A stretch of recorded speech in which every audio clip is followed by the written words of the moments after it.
Hi, I'm Kevin Eikenberry, and I'm here to help you reach your potential as a leader and a human being. Welcome to Remarkable TV. Today we're talking about how leaders can help with burnout. Are you ready? Well, let's get started. Recently, I was asked the question, Kevin, how can we as leaders help our team members if they're feeling burnt out? And it's a great question. I love the question because oftentimes when the words leader and burnout come together, the assumption is that the leaders are the creation of or the cause of the burnout. And while that may be true, it doesn't change the importance of this question. And while we might want to have that as another future Remarkable TV, the question today is, if your team members have burnout or are burned out, what can you as a leader do to help? All right, so I have several thoughts for us to help us along that way, and here they are. The first one is be observant. Be paying attention to your team. I would say as a leader, we should always be observant, notice what's going on, hear what the team members are saying to each other and what they're not saying. And if you're working remotely, that can be more challenging, but we need to stay in touch with our folks, be checking in with our folks, and just notice how things are going. If people are reacting differently, have a shorter fuse, if there are more conflicts that start to be created, we might notice that that might be related to burnout. Second, get confirmation. Don't just assume, aha, they're burnt out, and go on that assumption. Get confirmation. Ask folks, so how are you doing? I get the sense that perhaps we're a little stressed out, maybe we're a little burnt out. Am I right? Let's talk about it. Right? Third, if you're starting to get the sense that yes, in fact, one or more people are burnt out, then be empathetic.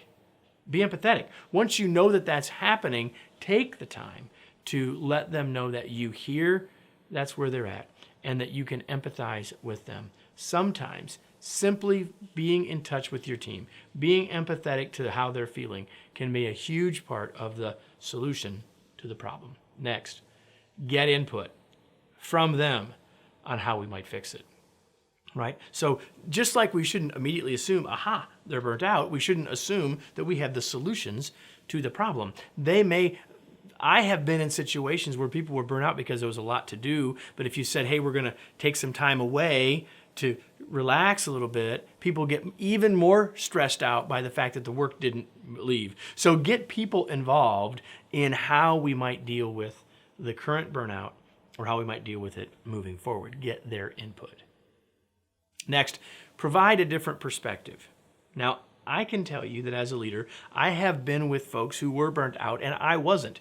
So we've got to be careful that we don't have a blind spot, number one, to what we see or what we're feeling and compared to what they're feeling. Because I know that I've been in a place which says, why are they burnt out? Not that big of a deal. Let's just move on. So we've got to be careful to be empathetic and not judge, number one. But number two, sometimes people don't have a lot of context. And so if we can help them see that, hey, this is the way the world is, I'm not saying that we should ignore their frustration and stress and burnout, but sometimes giving people a different perspective about how it fits into the bigger picture or how much longer we're going to be in this moment can be very helpful to people. Give them a new perspective.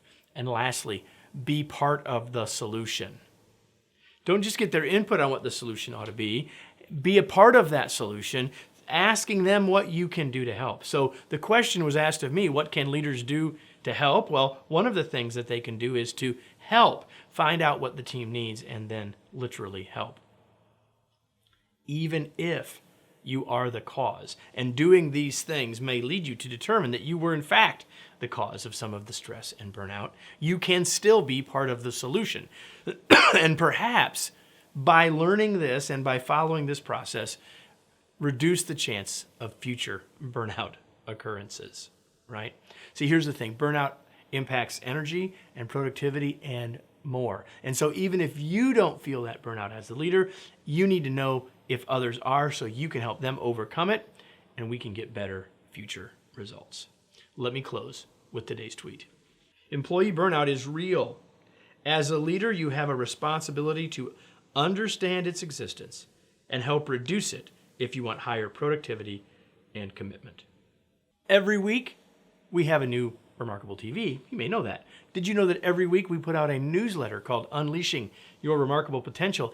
It's free. It's available to you weekly inspiration, ideas, information, and a chance for you literally to unleash your potential. We hope that you'll join us there. All the information to subscribe is available. And again, we'll be back next week right here with another episode of Remarkable TV.